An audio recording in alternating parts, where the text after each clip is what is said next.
Kejaksaan Agung, Saudara, menyatakan ada 7 orang yang berpotensi dijadikan tersangka dalam kasus korupsi PT Asuransi Sosial Angkatan Bersenjata Republik Indonesia atau ASABRI.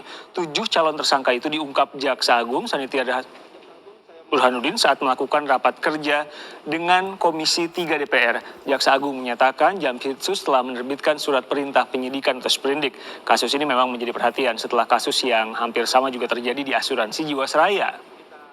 Berarti signal kepada terdakwa, tetapi yang paling penting adalah bagaimana. Dalam kasus dugaan korupsi PT Asuransi Sosial Angkatan Darat Bersenjata Republik Indonesia atau ASABRI, Kejaksaan Agung segera menetapkan 7 tersangka. Tapi yang patut ditunggu, 7 calon tersangka itu merupakan 2 tersangka kasus korupsi Jiwasraya.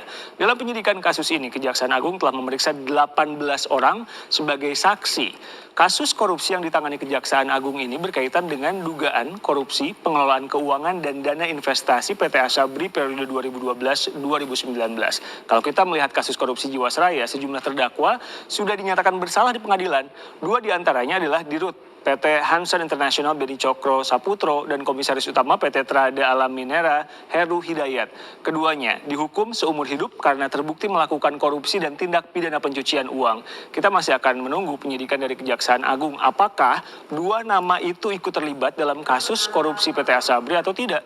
Mengingat kedua kasus itu sama-sama berkaitan dengan investasi dan asuransi milik pemerintah. ASABRI.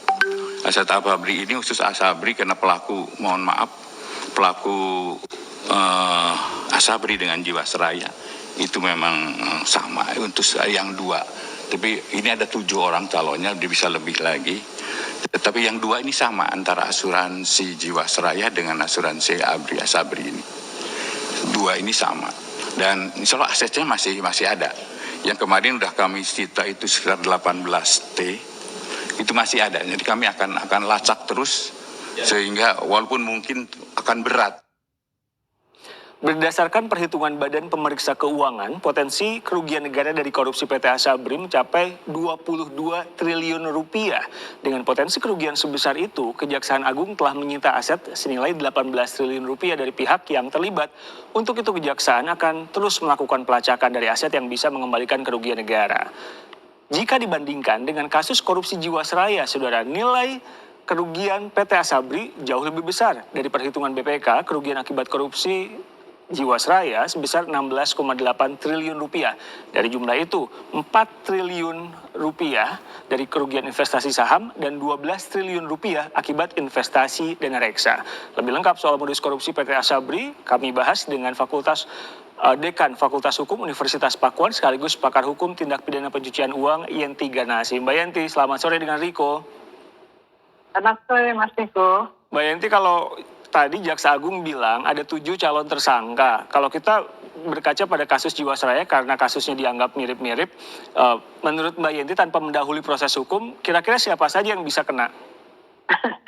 Ya, tadi kan disebutkan bahwa kasus Jiwasraya itu yang sudah divonis di Jiwasraya ada 2, gitu kan. Ya, kita nggak tahu yang mana, tapi kan sepertinya permainannya sama di pasar saham kan, Ya. di dana reksa. Berarti kan ada masalahnya di sana, di dana reksa. Dan kemudian kan disebutkan, menurut saya kalau sudah Jaksa Agung berani menyampaikan calon tersangka, berarti ya memang tersangka gitu. Hanya memang belum dipastikan menyampaikannya gitu. Jadi sebetulnya bukan calon tersangka lah, sudah ada tersangkanya gitu kan. Minimal yang sudah diperiksa kan banyak itu kalau nggak salah ya. Dan itu Jaksa Agung nggak menyatakan tersangkanya, ya calon tersangka mungkin ya, tapi ya nantinya tersangkanya 7, 2 diantaranya terlibat juga dengan Jiwasraya gitu. Nah, kalau kita melihat kasus ini kan oke, kalau misalkan ada aset yang bisa dikembalikan, bisa dikembalikan. Saya lebih membahas soal bagaimana nasabah yang bisa jadi kehilangan uangnya. Tapi kalau nggak punya aset yang bisa dikembalikan, itu nasib uang nasabahnya gimana, Mbak Yenti? Ya begini, ini kan juga di Jiwasraya kan banyak polemik ya, masih banyak menyisakan masalah. Walaupun sudah divonis di PN ya, di PN sudah divonis. Antara yang 2 itu ya, yang 2 itu adalah pidananya semua seumur hidup ya, seumur hidup, dan kemudian asetnya disita. Dan kemudian menimbulkan keributan. Ada beberapa orang nasabah yang ditanyakan tadi, nasabah-nasabah yang merasa mereka itu beretikat baik, tapi ternyata kok ikut disita, gitu kan. Ini kan akan disidangkan. Artinya apa? Potensi uang kembali negara juga akan berkurang kalau memang nanti ini dikabulkan.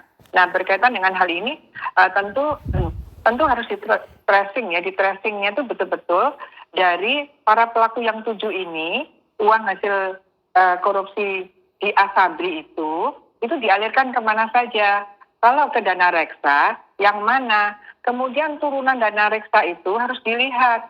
Itu dia memasukkan uang ke sana kan ya, menginvestasikan.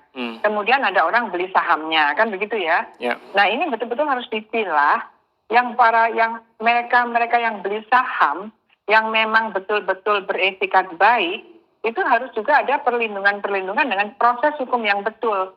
Dan bayangan saya tentu dengan TPPU ya, karena bagaimanapun juga kita harus acungkan jempol lah untuk Kejaksaan Agung berkaitan dengan begitu berani ya, bagus ya Kejaksaan Agung begitu ada korupsi langsung dengan TPPU, dan sudah bagus lah itu kan. Hanya memang berkaitan dengan bagaimana upaya pengembalian uang kepada negara melalui penyitaan dan nanti melalui putusan pengadilan kalau itu terbukti menggunakan perampasan, itu harus betul-betul yang dirampas, betul-betul yang pakai TPPU, betul-betul yang memang aliran uang hasil korupsi Asabri.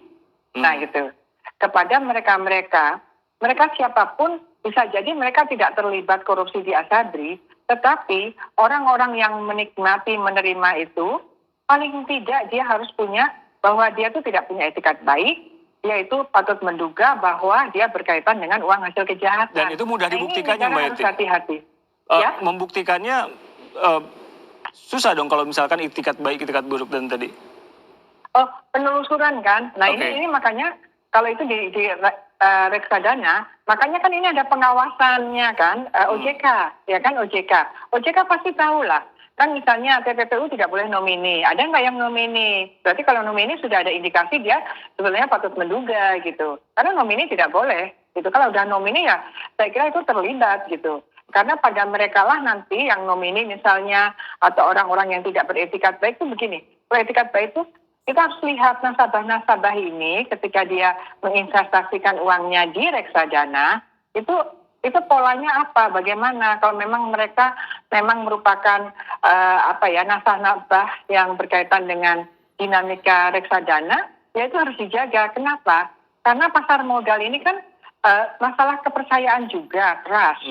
Ya jangan sampai dengan adanya 2 kasus ini, kemudian reksadana menjadi masalah, saham menjadi masalah.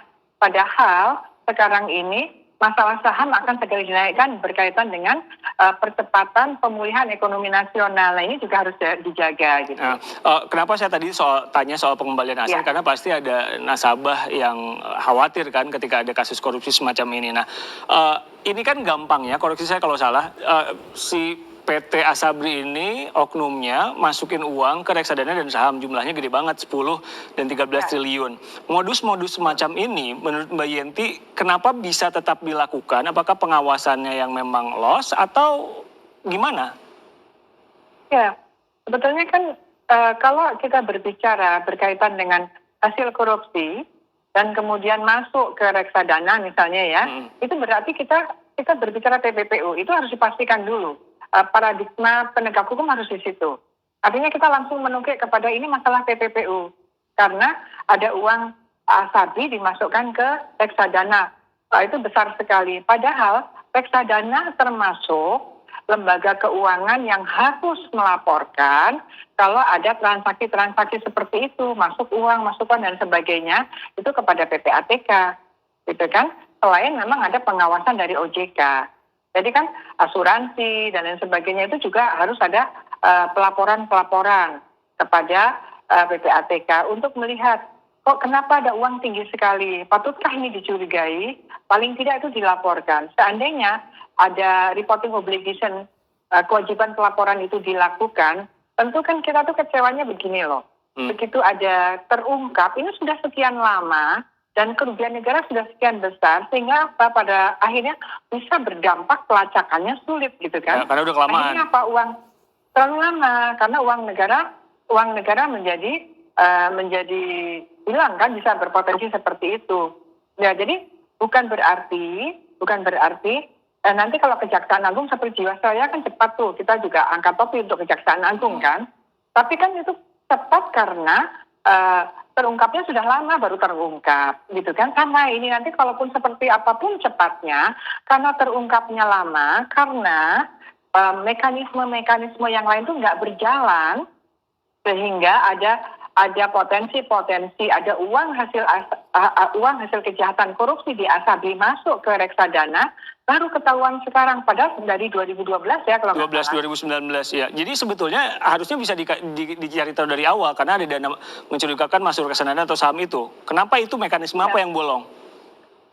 Iya, ya mekanisme pengawasan, mekanisme kewajiban pelaporan. Ini saya kira untuk pemerintah Indonesia ya, yang kita sudah masuk rezim anti pencucian uang sejak tahun 2002, ini memang kelihatannya OJK atau Bank Indonesia itu juga PPATK juga harus melihat kembali ke reporting obligation, kewajiban pelaporan itu nampaknya tidak terlalu dipatuhi. Kita selalu tahu, misalnya ada kejahatan masuk ke bank, itu baru tahu ketika terungkap.